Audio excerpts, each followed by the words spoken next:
Ciro Conte. Entrevista. Nós estamos tendo a alegria de receber aqui em nosso estúdio o deputado estadual Carlos Avalone. É sempre um prazer e uma honra tê-lo aqui, deputado. Bom dia. Bom dia, João Edson, todos os amigos aqui que estão com a gente aqui na Rádio Conte. O prazer é sempre meu. Aqui é muito gostoso a gente vir, porque a gente tem tempo, fala de tudo. Então é um prazer para mim estar com você. O deputado está renovado. Como a gente é a imagem também, quem está olhando lá, né? Sim, ele está de visual novo. Está de visual novo o deputado. O que aconteceu, deputado? Olha, você sabe que eu fiquei um mês de licença, né? Sim. E no começo da viagem minha com a minha esposa, a Maria falou assim: eu gostaria de vê-lo novamente de barba. E você sabe que lá em casa quem manda sou eu. Mas eu sempre obedeço a Maria. Então, e ela gostou. Ela falou que ficou bom. Eu acreditei, né? Quem manda sou eu. Depois que ela fala, sou eu que falo que está bom. Eu falo que está bom. Tá bom, fica desse jeito. Mas para quem não lembra, quando você foi para o governo, você usava barba.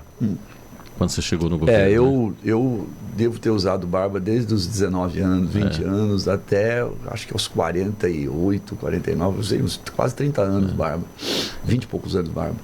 Eu lembro quando você chegou no governo Dante, tinha barba. Aí dei uma renovada na imagem, falei, vamos dar uma... Falaram que eu tinha... quando chega numa certa idade, tudo aquilo que falam que ficou mais novo, você gosta. Sim.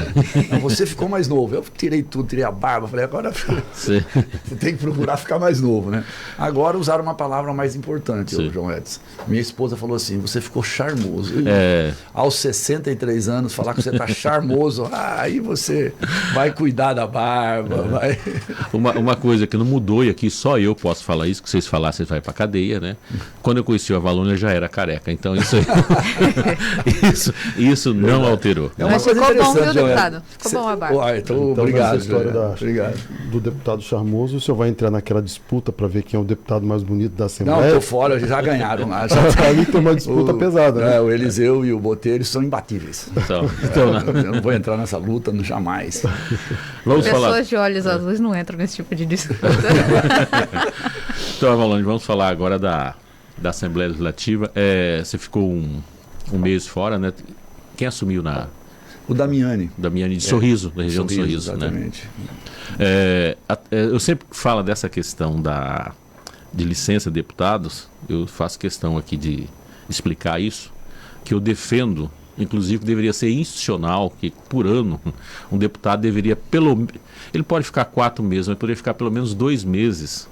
Porque quanto mais deputados passa pela Assembleia Legislativa durante uma legislatura, mais regiões e mais instituições, grupos de pessoas, associações são atendidas, né? O Estado é enorme, a gente elege só 24 deputados. E quando um deputado sai de licença, significa que as demandas... Porque assim, tem deputado que não foi eleito, mas teve até mais votos do que alguns que foram eleitos. E teve mais voto por quê? Porque as pessoas acreditaram nas propostas, nas ideias, naquilo que ele queria fazer. Você não dá oportunidade para isso, é você quebrar a democracia. Então quero parabenizá-lo, porque eu acho muito importante essa questão do revezamento. E vocês se lembram, né, que eu sou uma pessoa persistente, ninguém pode dizer que não, né? Até pela quantidade de vezes que eu disputei para ser deputado estadual. Eu gostaria de ser, fui buscar esse sonho meu. E todas as vezes que eu disputei, eu fiquei como suplente. E todas as vezes eu assumi. Eu cheguei a assumir por 2 anos e meio, cheguei a assumir por 1 ano e meio. E foi muito importante para mim, né, isso. Sim. E eu não poderia agora, que sou titular, nesses 2 mandatos, ser diferente do que dar essa oportunidade. No caso do Damiani, o Damiani teve só na cidade de Sorriso 22 mil votos. Mais do que muitos deputados que se elegeram, como você mesmo disse. Sim. E fez um belíssimo trabalho. Um mês que ele ficou lá foi muito importante para a região, para as conquistas que ele fez. Então, assim, eu vi aqui na Câmara Municipal, que assumiu o Eleus, como vereador. Ele tem uma história de vida com um negócio de um irmão que desapareceu, e o trabalho que ele fez com os desaparecidos e tal, audiência pública, discutiu o assunto, quer dizer, traz temas novos, quer dizer, assim, tem que fazer 4 anos e 1 mês, quer dizer, então trabalha muito para isso. Então, assim, eu vou fazer de novo no dia 15 de agosto, eu me licencio novamente para que o Admilson, lá de Sinop, assuma também. Então, e vou fazer isso no ano que vem mais 2. E no PSDB, João Edson, até o 6º suplente vai assumir. Ótimo, tá? isso. Então, Ótimo. isso é uma demonstração de grupo, de trabalho em conjunto, de dar oportunidade. O 6º suplente é o Gilmar, lá de Canarana. Região do Araguaia. E ele vai assumir tendo tido um pouco menos de 4 mil votos. E mais Canarana terá deputado, estará disputando, estará participando. Então, assim, é um procedimento que eu concordo com você. Poderia até ser institucionalizado. Eu acho que deveria ser, porque é uma forma é democrático, sabe? João, só para encerrar, se for o caso de encerrar, você sabe que isso em Várzea Grande que começa, no PSDB. Verdade. Está assumindo o 8º suplente de vereador do PSDB. 8º suplente. Sabe quantos vereadores tem do PSDB? 2. Então, o Joaquim e o Rogerinho merecem nossos aplausos pela forma partidária de trabalhar. Quer dizer assim, está assumindo até o 8º suplente de vereador. Eu não sei se eu sou o pai da história em Mato Grosso, ou apenas partícipe dele, mas acho que quem trouxe essa ideia para Mato Grosso, eu não inventei essa ideia, eu fui convencido lá em Brasília disso, né? Quando eu dava consultoria para um partido, né? Numa campanha aqui de reunir as pessoas e dizer que tem que fazer isso. Mas eu não criei, não. Eu fui convencido quando eu estava em Brasília, né? Não tem problema de falar quem foi, Eduardo Campos, explicou a importância disso. Isso era lá pelo ano de, sei lá, 2000, 2003, 2004, alguma coisa assim. Explicou a importância disso, eu entendi, compreendi isso, falei, realmente é muito importante, né? Porque antes eu tinha aquela ideia meia seca, assim, o cara foi eleito e depois não quer trabalhar. Não é isso. Até porque o gabinete continua e o trabalho continua ali, você apenas agrega valores e trabalho, isso é muito importante. Veja bem, a gente tem 24. Se cada deputado deixasse entrar mais 3 deputados, né, a gente conseguiria atingir o estado de Mato Grosso por inteiro, durante 4 anos, que eu acho que seria o perfeito. Não falo nem de 6, 8, mas se todos deixassem 3 deputados, né, a gente já teria uma grandeza aí sem tamanho. A gente tem em média, eu não sei como que está agora, até onde eu fiz deputado, a gente conseguia ter assim, efetivo 36 deputados no mandato. Mas já faz uns 2 mandatos que eu não faço mais a conta. Eu acho que melhorou muito essa conta de tempo vai ser, mas já assumiram em 3, 4 meses, né? Fevereiro até agora, 3 meses e pouco. Já assumiram 8, eu acho. Então já vai melhorar muito essa conta lá para frente. Vai, sim. O senhor também é presidente da Comissão de Ambiente. Né? Como que está a questão ambiental em Mato Grosso, as demandas que tinha, a questão das usinas do Rio Cuiabá, tem alguns debates lá Olha, primeiro, hoje talvez grande parte dos projetos que tramitam na casa, a maior parte, a grande maioria é na questão ambiental. Então é uma comissão que é demandada totalmente. Entre elas, o Rio Cuiabá, a questão do Rio Cuiabá, que é quase uma unanimidade, se não for uma unanimidade na casa, nós somos contra a construção de 6 usinas no Rio Cuiabá. O governador manteve a decisão nossa. Primeiro ele vetou, depois nós derrubamos o veto e ele concordou, né, depois disso. Agora o sindicato entrou na justiça e um voto do ministro Fachin foi favorável à não construção. Sim. Então estamos aguardando uma decisão do Supremo a esse respeito. Mas nós estamos discutindo muitos outros temas que são relevantes para o Estado. O deputado Wilson Santos tem levado muita coisa na área da pesca, né? Liberação do dourado, e outros temas na área da pesca que ele entende importante, e isso vai ser uma discussão que esse ano terá bastante repercussão também. Nós temos lá também a lei que proíbe a instalação de novos parques em novas áreas, já foi votado em primeira, está indo para votação em segunda a qualquer momento, deve estar na Comissão de Constituição e Justiça para isso. Nós temos também a questão do Parque de Chapada dos Guimarães, que é um outro tema que nós estamos nos envolvendo e estamos discutindo, quer dizer, temas importantes também e que nós precisamos da discussão.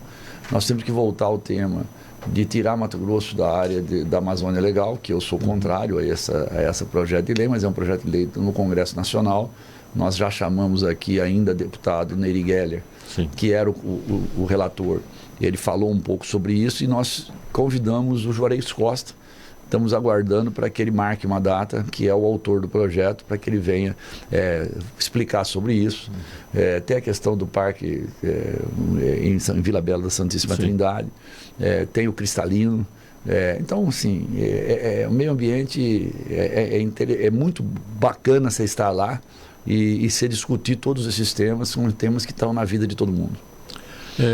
Nós vamos lá com o nosso colega de Mirassol do Oeste, o Tadeu Benites, que tem uma pergunta para o deputado. Bom dia, Tadeu. Muito bom dia, senhor João Edson. Bom dia aos companheiros que formam a rede, a bancada especialmente. E bom dia, Mato Grosso. E bom dia, deputado Carlos Avalone. A minha pergunta é de um assunto que o senhor também domina. E aproveitar que o senhor está aqui no Oeste Mato Grossense, mesmo que através da Rádio Ponte, né? O senhor está aqui com a gente hoje. E é um prazer me dirigir ao senhor.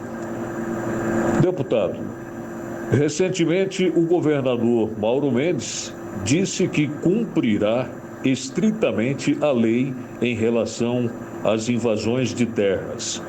Como o assunto é tratado dentro da Constituição? De Mirassol do Oeste, Tadeu Benites. Olha, Tadeu, muito boa pergunta para que a gente possa também nos posicionar contra isso. Logicamente, a Constituição diz que invasões de terra não são permitidas. E aqui no Estado há quase que uma união de todos. O governador falou muito firmemente a respeito disso e que a questão das invasões de terra serão tratadas com a polícia e de forma bastante firme e rígida. E eu acho que é dessa forma que tem que ser tratado, né? Isso não significa que reforma agrária esteja fora da discussão, né? Reforma agrária, nós estamos falando no estado em que Dante de Oliveira foi o nosso ministro da reforma agrária e fez isso no Brasil como um todo. Então, que as pessoas precisam de terra e tal, mas não terra produtiva, não terra de terceiros. Existe muita terra que pode ser utilizada para a reforma agrária e não precisa de movimento de invasão de terra para que isso aconteça. Mas, logicamente, o governo, num certo momento, terá que mostrar qual será a política dele para essa questão. Nós temos que trabalhar muito a questão do pequeno produtor, e trabalhar a questão do pequeno produtor é fazer cumprir a lei de que 30% de tudo que está na merenda escolar venha de áreas de assentamento, de áreas de pequenos produtores. Nós temos que estar muito atento a tudo isso. Esse clima de confronto que existe hoje, ele não é bom, não foi bom na campanha política e não é bom em tema nenhum. Cumprir a lei é missão, determinação. A Secretaria de Segurança tem que fazê-lo e está fazendo. Houve uma tentativa de invasão lá no Araguaia, a polícia agiu, prendeu as pessoas e é assim que tem que fazer. Ponto. Mas isso tem que ser feito de forma natural. É natural que se faça isso. Quer dizer assim, o confronto não é a melhor forma de se posicionar. Eu acho que nós temos que entender os movimentos existentes, e os movimentos têm que respeitar a lei e a Constituição. Invasão de nada é bom, né? Se é invasão, é fora de qualquer condição. Eu queria falar um pouco também sobre a questão da Câmara Setorial Temática, sobre a questão da saúde mental. O senhor está presidindo essa Câmara também, né? Isso. As câmaras temáticas são proposição dos deputados, né? Sim. Nós temos direito, a Assembleia tem capacidade para tocar, acho que em torno de 7 ou 8 câmaras temáticas a cada 6 meses ou a cada ano. Então, eu fiz a proposição da Câmara Temática da Saúde Mental e também da questão indígena. Sim. Mas a Câmara Temática da Saúde Mental me surpreende. Primeiro, eu tratei desse assunto porque ele começou dentro de casa, né? A questão da saúde mental hoje em dia não é mais um problema que está no vizinho, que está na vida dos outros, ela está na nossa vida. Eu tive uma filha que teve depressão, 1 ano e pouco depois do parto. Ela tem muita atividade nas redes sociais e tal, e ela teve a capacidade de expor isso. Sim. Ela foi para a rede social e expôs isso. E foi uma coisa que modificou a vida dela e de muitas pessoas. As pessoas começaram a entrar e se identificar com aquilo. E ela me pediu. Ela falou, pai, por que o senhor não faz alguma coisa pela questão da saúde mental? O senhor não tem noção. Se não fosse a família, se não fosse vocês, psiquiatra e psicólogo, eu poderia não estar aqui. Isso me baqueou. Tive uma outra filha que também teve uma depressão profunda por causa de outros motivos. E eu falei, pô, se eu tenho condições de pagar psicólogo e psiquiatra, o que está acontecendo com quem não tem? Sim. Aí vem a pandemia. A pandemia é um desastre. Pessoas ficaram 1 ano e meio sem sair de casa, pedindo comida por cordinha. E não estou nem dizendo que eles estão errados, porque foi um drama muito grande para todo mundo. Problemas psicológicos gravíssimos. Então, nós montamos...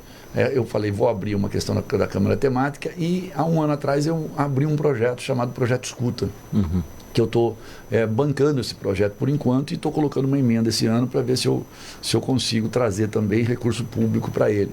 Acho que vai dar certo, porque a emenda é impositiva. E esse projeto já cuidou nesse 1 ano de 300 famílias, 60 crianças, e são pessoas que estão sendo atendidas por psicólogo e que necessitando vai para psiquiatra. Espetacular, assim, depoimentos fora de série. Quer dizer assim, então é uma área que nós precisamos entender o que está acontecendo. Sim. E como eu sou presidente da Comissão de Orçamento e Fiscalização, então assim, o que eu posso fazer é, chegando a conclusões científicas das pessoas que estão nessa Câmara, e olha, Governo do Estado, Secretaria de Saúde, Secretaria de Educação, participando efetivamente. Nós vamos ter essa semana, acho que dia 4, amanhã ou depois de amanhã, nós vamos ter a Secretaria de Educação apresentando o que a educação está fazendo por causa dessas coisas que estão acontecendo, morte de crianças em creche e uma série de coisas. Isso passa pela saúde mental, né? Então, eles vão fazer o depoimento. A secretária adjunta Daniele da Saúde deu um quadro geral do que está acontecendo na saúde. E, logicamente, nós temos um Estado que, pela competência do governo e apoio da Assembleia, tem recursos em caixa hoje. Sim. E nós precisamos ajudar o governo a colocar esse recurso no lugar certo.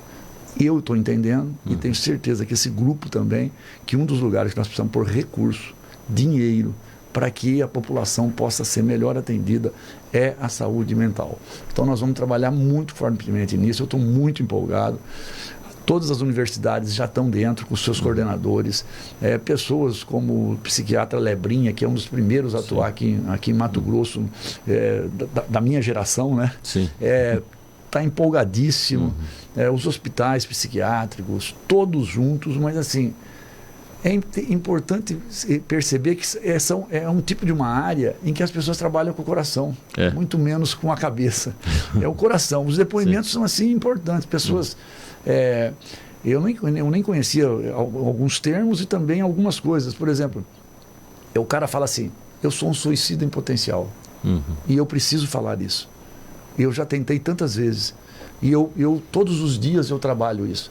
Cara, então essas são coisas muito fortes. Sim. E que é uma área que eu estou muito empolgado e eu acho que nós vamos poder avançar. E aí, como presidente da Comissão de Orçamento, eu vou discutir isso com a Secretaria de Planejamento, já estamos fazendo isso, para que a gente coloque mais recursos.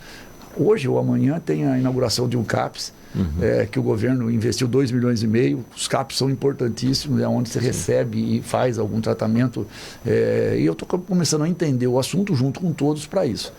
E esse tema, João Edson e amigos, é importante para que as pessoas da sociedade entendam que nós, deputados, nós somos generalistas. O que significa isso? Vocês elegem a gente, nós sentamos lá, eu sou engenheiro, entendo um pouco da minha área. Lá tem alguns médicos, tem alguns funcionários públicos e tal. Cada um entende de um assunto. E as demandas para nós são de todos os assuntos. Sim. Então, se nós não tivermos, primeiro, uma grande e boa assessoria, que as pessoas às vezes não entendem, tantas pessoas naquela assembleia, nós precisamos de gente muito boa para nos ajudar, senão a gente faz muita besteira. É só a gente ter vontade de fazer coisas do tipo, e a gente vê isso de vez em quando, né? Coisa do tipo assim, lá em São Paulo aprovou tal lei. Aí você copia aquela lei para provar que em Mato Grosso. Né? Às vezes até alguma assessoria esquece e sai São Paulo. Aí a imprensa se diverte. Fala, nós estamos no Mato Grosso. Quer dizer assim, por que isso? Porque nós somos generalistas. Sim. Então nós precisamos desse grupo de pessoas. As câmaras temáticas são fantásticas.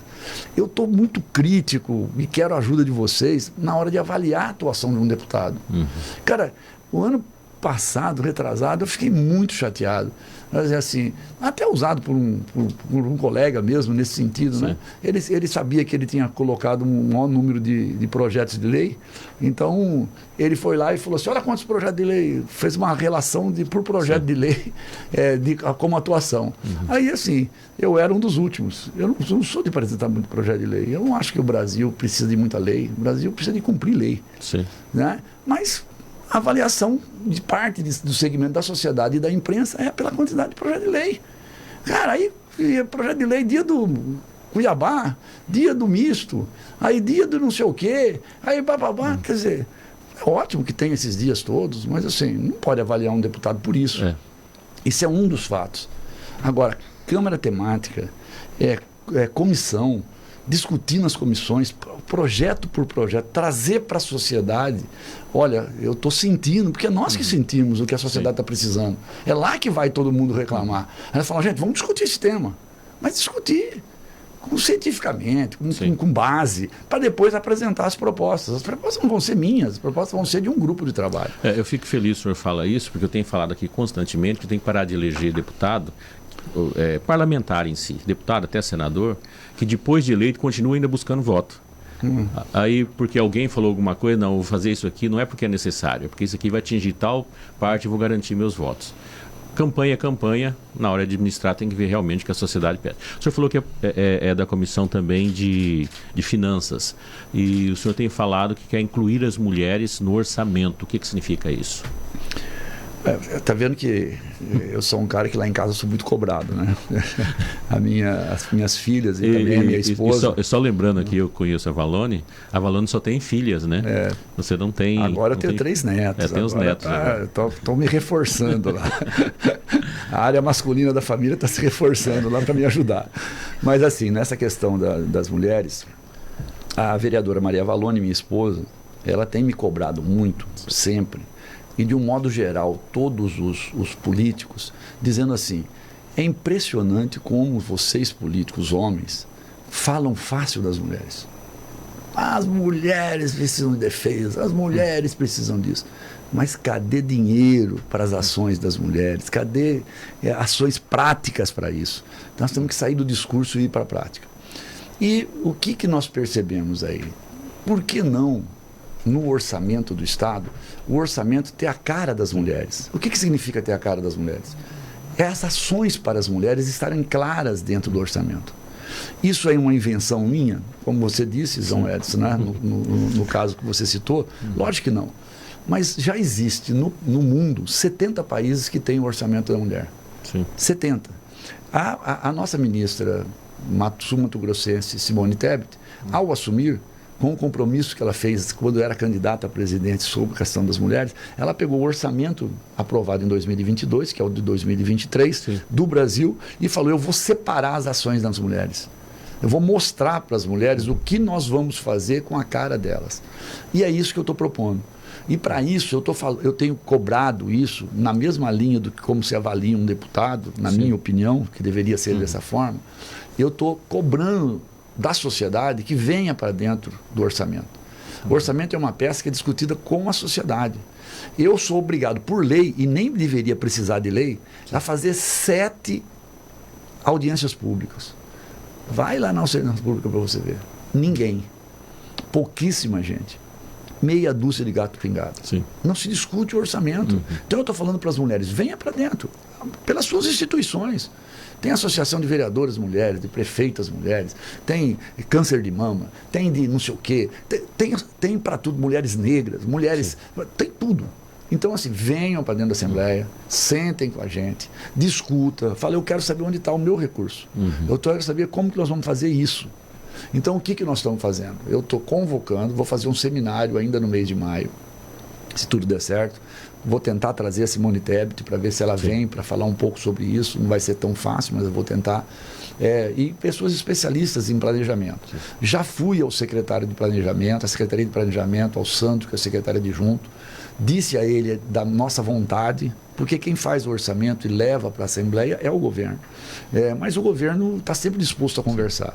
Ele gostou da ideia, falou, deputado, vou chamar a sua equipe junto para a gente identificar como que o senhor está pensando, e nós também já estamos pensando em atender não só mulheres, outros segmentos como idosos e tal, para mostrar essas ações.